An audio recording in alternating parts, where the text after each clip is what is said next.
better. Kang Edwin Sumarga, nama asli ya Kang ya? Ya. Bukan nama alias. Asli pakai sound itu. Kalau partai itu tidak ada niat untuk jadi pembeda, berhentilah jadi partai. Sekeranjang kebenaran akan dikalahkan oleh segenggam kekuasaan.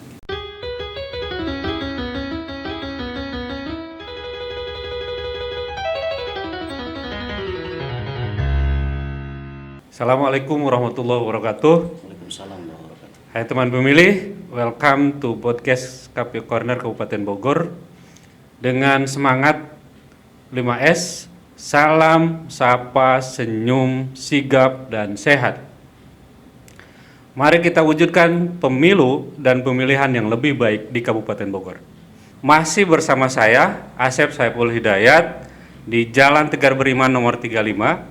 Dan kali ini kita akan berbincang dengan Kang Edwin Sumarga, Ketua DPC PKB Kabupaten Bogor. Baik teman pemilih, sebelum kita mulai obrolan kita hari ini, jangan lupa ya, subscribe, like, komen, share, dan nyalakan tombol loncengnya. Serta follow semua akun media sosial KPU Kabupaten Bogor di bawah ini. Kang Edwin, Ya, gimana Kang Asep? selamat datang di podcast KPU Corner Kabupaten Bogor. Terima kasih. Siap. Kita sudah diundang ke KPUD Kabupaten Bogor nih. Siap. Salam better. better. Udah punya salam lagi kita Kang ya. Selain salam-salam biasanya, Iya. nah, salam better ini mudah-mudahan menjadi salam penyemangat penggelora demokrasi di Kabupaten Bogor. Oke. Apa kabar Kang? Alhamdulillah sehat Kang Asep. Alhamdulillah ya. Ya, rohani jasmani sehat alhamdulillah. Alhamdulillah.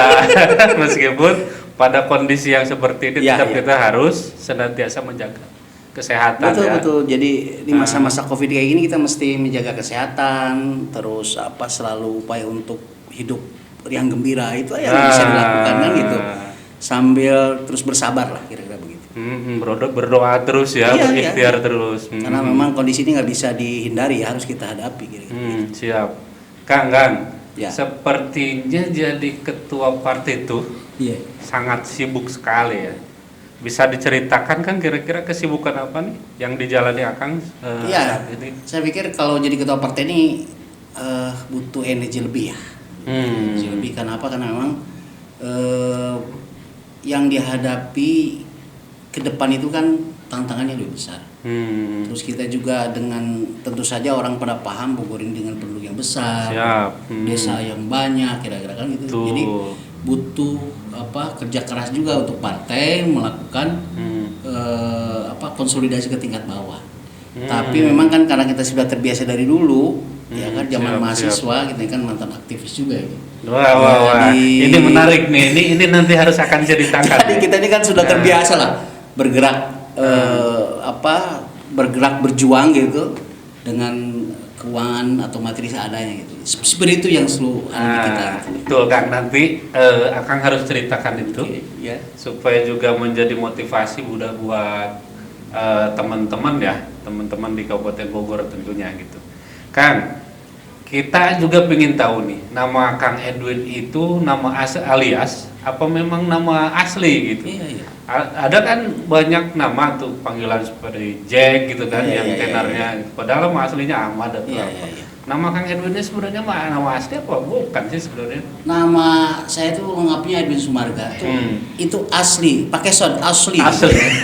Jadi bukan buatan. Walaupun lahir di Bogor, di Sunda, di Jawa Barat, tapi ayahanda itu mengasih nama Edwin Sumarga gitu. Sempat bertanya-tanya sesungguhnya nih, nama artinya apa? Gitu. Apa arti nama ya, itu? akhirnya ketika sudah mulai kita semenjak kuliah lah, kita cek sebetulnya begitu pasti ayahanda itu memberikan nama pasti ada artinya. Ternyata memang sungguh hebat juga ya doa. Karena nama itu kan doa. Kita seperti punya anak, memberikan nama kepada anak kita adalah bagian dari doa. Jadi kalau Edwin itu di bahasa Inggris ya Edwin, Ed itu menambah, Win itu kemenangan gitu lah. Kalau Sumarga itu kan Sumarga itu dari Sanskerta. Susastra, sastra yang baik. Sumarga sesuatu baik, marga jalan.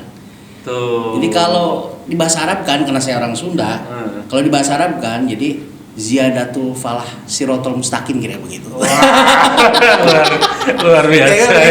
Ya. Nama yang bagus ya kan. Iya. Jadi di balik nama itu juga menggelora Ya. jiwa pejuang yang harus pada akhirnya dari perjuangan itu melahirkan kemenangan. Gitu. Ya. Mudah-mudahan. Kang Akang tinggal di mana kan? Saya ini di Cigombong. Jadi Cigombong. semenjak Jadi Bogor Selatan. Bogor ya, Selatan, Pak? Bogor Selatan. Jadi Cigombong itu tempat lahir beta dan tempat mati beta juga ya. Jadi kita asli Bogor, menghirup udara di Bogor gitu. Siap. Insya Allah mengabdi terus untuk rakyat Bogor kira. Amin, amin. Terus kalau kantor Kantor kita di perumahan di dekat kantor PDAM ya, di perumahan.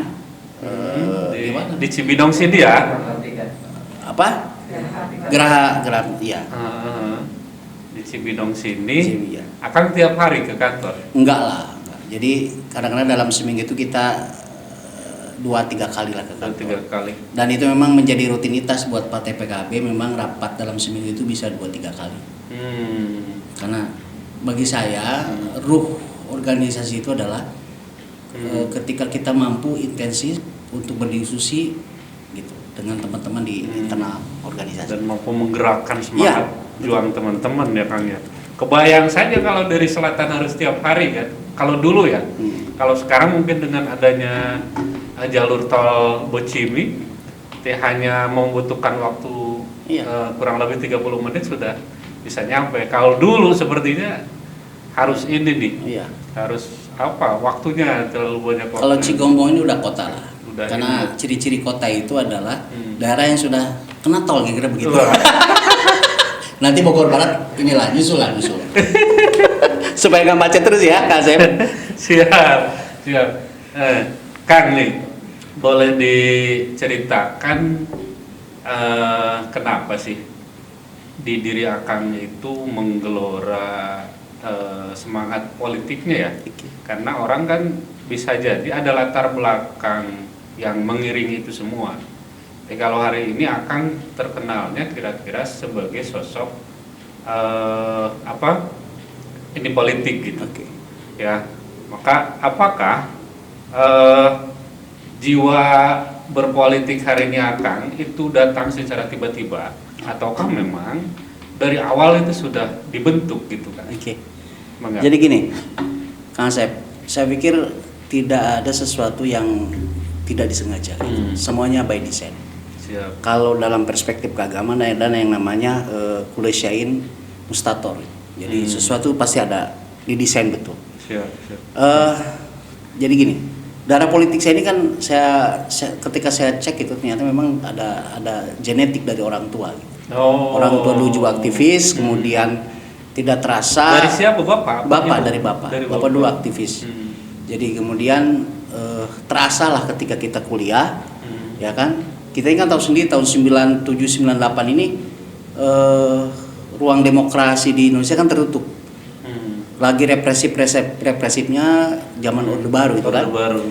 Nah, tidak terasa sesungguhnya ketika saya melakukan bergerak di aktivitas kemahasiswaan, kita melakukan perlawanan terhadap rezim yang otoriter kira begitu. Padahal itu sudah memasuki dunia politik kira. Dan tidak terasa kan. Akhirnya memang itu terbawa sampai tahun 99. Nah, ini nih. Jadi entry point ini di tahun 99 saya pikir tanggal 21 Mei 98 ya kalau tidak salah Pak Harto itu turun. Kemudian di situ ruang demokrasi dibuka gitu. Nah, saya adalah bagian yang hari ini sampai hari ini di PKB itu dari tahun 99. Semenjak lahir, saya mengevaluasi kemarin, saya sudah 23 tahun saya di PKB. 23 tahun tidak pernah nih Kang. Nah, iya. Pertanyaan selanjutnya gini.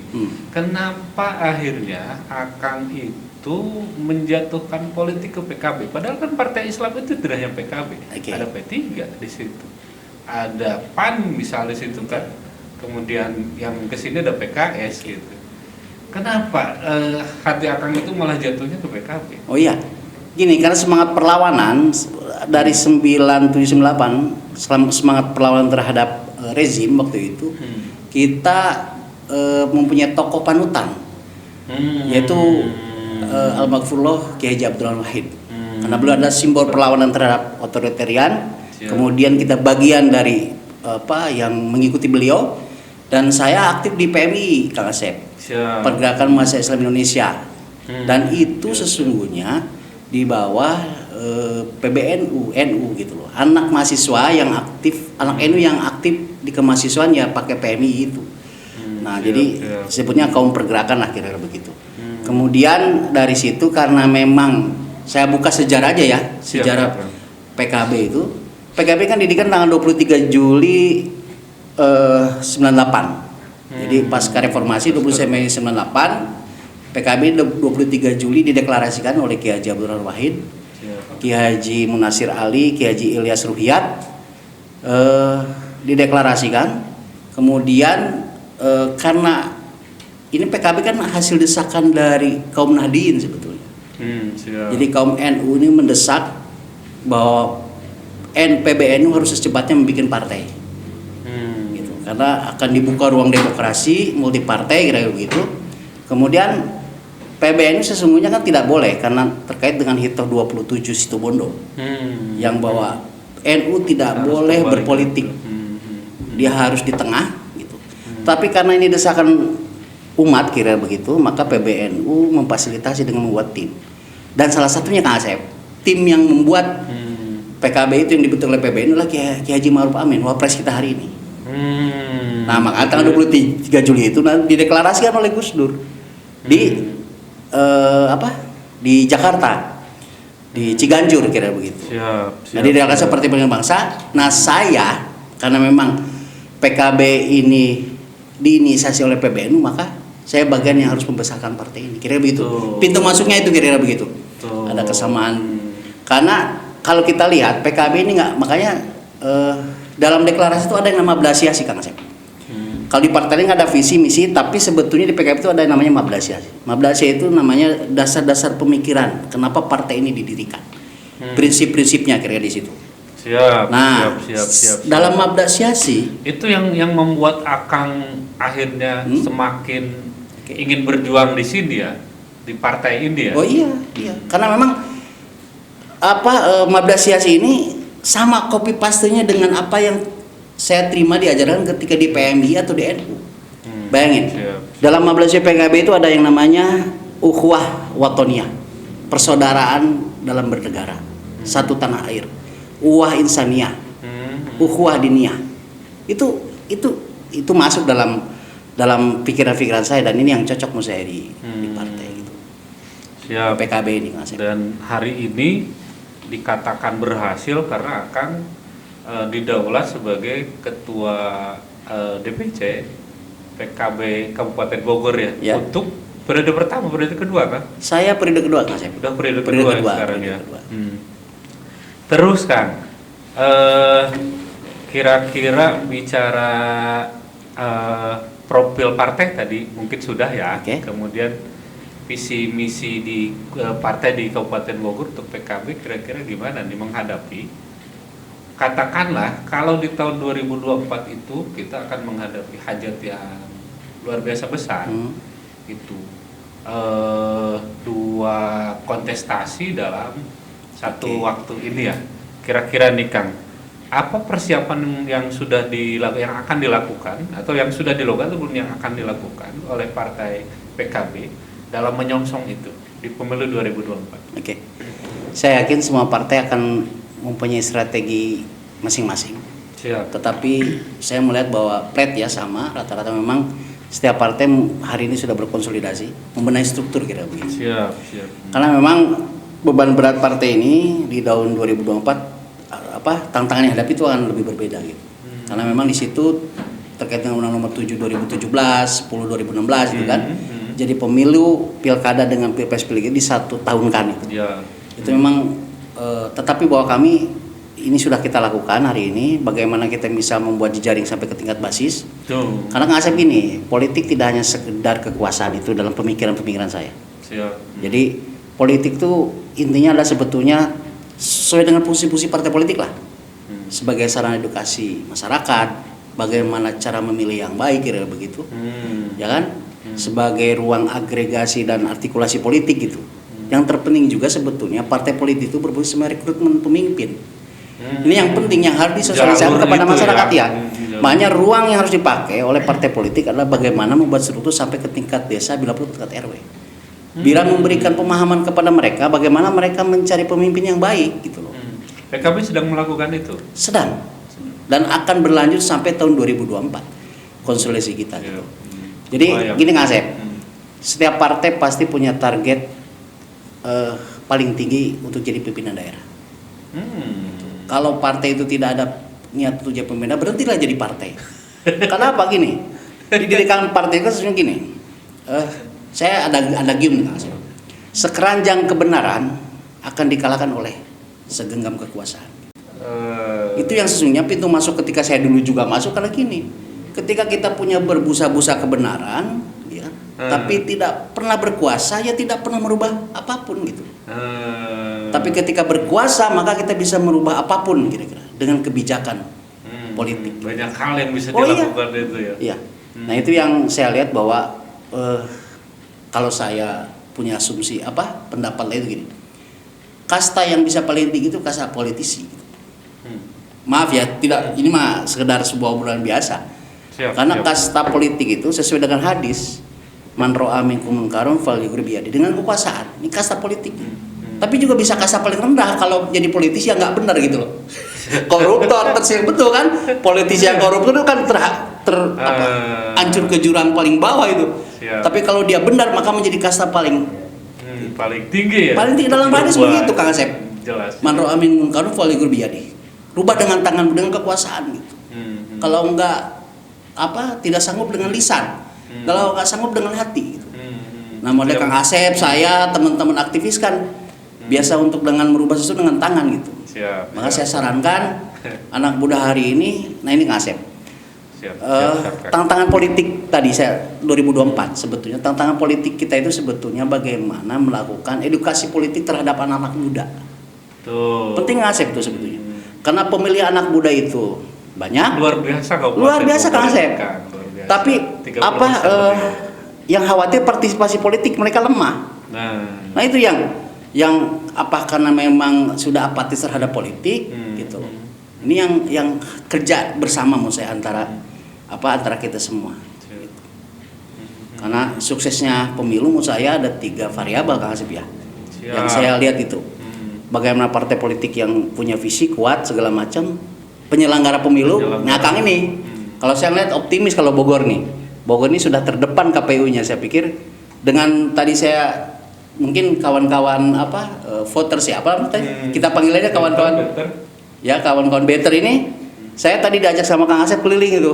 Jadi KPU Bogor ini udah hebat, punya ruang bagaimana masyarakat bisa mengakses informasi pemilu, itu bagian dari yang penting menurut saya. Karena memang anak muda kan senangnya di gadget nih. Tapi dengan hari ini saya punya optimisme besar lah bahwa pemilu berkualitas ke depan itu antara partai politik, penyelenggara dengan pemilih kan akan siap. Banyak hal ya. Tadi Kang Edwin sudah menyampaikan kita, jadi kepedesaran kita terhadap Akang sudah terjawab nih. Terutama ternyata lahirnya Akang itu dan hari ini memimpin di DPC juga bukan serta merta tapi melalui perjuangan dan intihad yang begitu luar biasa ya. Dan harapan-harapannya dan pesan-pesannya bagi generasi muda juga sudah disampaikan. Kang Edwin, terima kasih nih. Ya saya sama-sama Kang Asep. Ya, sudah diundang juga mungkin ya. Saya ingin menyampaikan beberapa hal kaitan dengan KPU Kabupaten Bogor yang saat ini sedang mengembangkan Project Better. Gitu. Tadi seperti yang sudah dipandu oleh rekan-rekan kita gitu, bahwa Bogor Better ini akronim dari Bogor Elektoral, Teknologi dan Riset. Sebuah proyek riset dalam bentuk pemanfaatan teknologi yang menurut kita hari ini sangat penting nih. Kaum milenial misalnya yang hampir sebagian hidupnya itu dihabiskan untuk bersentuhan dengan gadget, Iya. gadget sampai saat ini. Maka kita juga melihat kondisi ini perlu kita coba cari jalan supaya bisa bermanfaat nih, bisa langsung menyentuh terutama ke segmentasi yang Akang sampaikan tadi.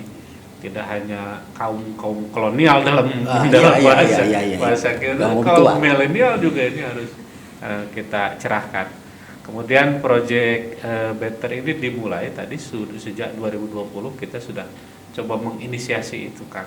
Ya. Melihat peluang ini maka kita coba berpikir bergegas untuk bagaimana caranya bisa lebih efektif lagi gitu menyampaikan pesan kepada masyarakat, memanfaatkan platform web dan Android untuk support KPU Kabupaten juga kota di Provinsi Jawa Barat yang melaksanakan pilkada juga kemarin kita sudah ada Pangandaran ya di pilkada 2020 kita menggunakan Project Better yang kita ciptakan, kemudian Tasik, kemudian juga Cianjur, Sukabumi gitu, itu kabupaten kota yang sudah menggunakan produk kita. 4 hal dari Better tadi ada Bogor electoral map, yang tadi peta politik Kabupaten Bogor ada semua di situ. Iya. Akang mau lihat apa, Betul. mau lihat posisi di mana, gitu di tempat Akang, kemenangannya seperti apa, seberapa besar itu ada di situ, tinggal dilihat saja. Kemudian yang keduanya juga ada Bogor Electoral Information System. Jadi data pemilih ada si coklitnya gitu. Kemudian hasil penghitungan ada pot simulator atau si pitung gitu, dan hal-hal yang lain juga ada di kita. Jadi sedang terus diinovasi untuk lebih bisa masyarakat Kabupaten Bogor itu bisa lebih mudah. Ketiga juga ada Bogor Electoral Game, karena segmentasi kita tidak hanya pemilih kolonial tadi, tapi mahasiswa, kemudian pelajar gitu. Kita ingin juga mereka belajar berdemokrasi gitu. Maka konten-kontennya juga harus kita sesuaikan gitu. Tidak yang semuanya serius, tapi ada hal-hal yang bisa menarik untuk mereka. Kemudian yang keempatnya juga ada Bogor Electoral Research. Jadi tiap tahun kita sedang coba berusaha untuk melakukan riset. Itu kan tahun kemarin kita menyiapkan menyelesaikan buku perjalanan pemilu di Kabupaten Bogor sudah. Tahun ini kita sedang juga menyelesaikan riset logistik. Yang seperti kita tahu, logistik Kabupaten Bogor itu menjadi hal yang terbesar di Indonesia, tidak hanya di Indonesia barangkali gitu ya. Cara manajemen logistiknya kan ini luar biasa kalau tidak kita tata dari jauh-jauh hari. Makanya kita di tim ini di tahun ini sedang menyelesaikan riset dalam bentuk penyelesaian di penataan logistik. Kira-kira itu Kang ya apa inovasi-inovasi yang sedang kita lakukan. Kaitan itu kira-kira ada masukan nggak Kang? Perbaikan buat kita nih. Setelah Kang tadi lihat lah. Iya. Pertama gini, bahasa Sunda ya kata regreg gitu. Ya kan? Regreg. Tadinya saya pikir maaf nggak, saya pada sedikit kesulitan di kita itu bagaimana membuat kesadaran politik di anak muda. Karena anak muda harus memahami bahwa ini kesadaran politik mereka, kesadaran politik penting gitu. Mereka menjadi pemilih yang baik gitu, terus dia paham bagaimana cara memilih pemimpin, kira begitu. Tapi dengan model yang dilakukan oleh KPUD hari ini, saya mengapresiasi betul. Jadi kalau saya jempolnya bisa 5 biji, kasih jempol 5 deh buat siapa? Buat KPUD gitu. Karena tugas-tugas partai harusnya partai semua hari ini berterima kasih kepada KPUD Bogor. Ada peran-peran partai yang hari ini diambil alih atau dibantu lah, diambil alih, dibantu oleh KPUD. Banyak ngasep. Ide-ide teknologi IT ini penting karena memang dulu kalau kita melakukan seminar edukasi civic education itu ngumpulin orang di hotel berapa orang, sekarang nggak usah, sekarang pakai apa yang dimiliki KPU di kamar orang bisa lihat segala macam. Namanya menurut saya partai juga harus membantu bagaimana mensosialisasikan RPP ya namanya ya, Better ini. Better ini harus disosialisasikan sampai ke tingkat anak-anak pemilih pemula itu. Nah saran saya Kang Asep tadi siap. nanti mungkin yang harus salah satunya tamu harus dipanggil itu anak muda yang sukses di politik. Kita punya teman-teman yang di DPRD, testimoni itu penting, di DPRD itu punya teman-teman yang anak muda yang sudah apa-apa cerdas, cara berpolitiknya lurus, beradab kira-kira begitu. Nah ini harus diundang mereka menurut saya. Biar anak muda masukan di buat luar kita. sana mereka melihat oh ada ruang yang bisa mereka isi kira-kira begitu. Lalu mereka punya minat politik yang tinggi nantinya gitu. Siap. Kemudian juga mungkin saya usulkan juga nanti mengundang dengan model-model misal sosialisasi dengan anak muda sekarang itu musik segala macam. Dan sekali-sekali Kang Asep saya coba tuh melakukan podcastnya di kafe kan gitu. Menarik kira-kira begitu. Menarik kan? Jadi memang anak muda terus diajar seperti itu lah kira-kira. Lebih santai. Ya. Tapi saya terima kasih ke KPUD sudah membantu, salah satu peran partai dibantu oleh KPUD. Dan memang Kang Asep menurut saya kalau Bogor terdepan itu tidak aneh Kang Asep. Dan memang harus gitu. Karena Bogor ini harus kita harus kita jaga karena punya peradaban yang hebat. Pernah berdiri Pajajaran kerajaan, jadi pusat kerajaan kira-kira. Jadi kalau nggak aneh KPU Bogor hari ini sudah terdepan. Terus pembangunan Bogor juga hari ini terdepan gitu. Siap. Kopi tidak pernah merubah pembangunan yang ada di Bogor. Jadi jalan terus. Ya. Saya bersyukur saya hari ini sebagai pendukung pemerintah karena saya pengusung Bu Ade Munawaroh gitu. Ada Sami Sade. Itu bagi saya terobosan yang hebat. Gitu. Membangun daerah ini harus dari desa. Gitu. Kalau desa maju maka pembangunan itu akan desa maju akan terlihat perkembangannya. Jadi itu Kang Asep saran saya. Jadi libatkan teman-teman semua stakeholder lah kira-kira begitu. Apalagi anak muda gitu. Ya, terima kasih nih Kang nih. Oh saya yang sangat berterima kasih nih. Banyak hal. Ini katanya PKB ini partai pertama nih yang diundang nih ya. Yang podcast ini kan ya. Bukan karena nomor 1 partainya kan. Kata memang akan menjadi nomor 1 di depan itu. Makasih Kak Asep ya sudah mengundang PKB. Siap Kang. Baik teman memilih, demikian obrolan kita dengan Kang Edwin Sumarga, nama asli ya Kang ya? Ya. Bukan nama asli pakai asli. Ketua DPC PKB Kabupaten Bogor. Nantikan episode broadcast Kabupaten Bogor yang lainnya. Akhir kata atas nama seluruh tim KPU Corner yang bertugas kami pamit undur diri. Wassalamualaikum warahmatullahi wabarakatuh. Salam better. Better 3 kali Kang. Better.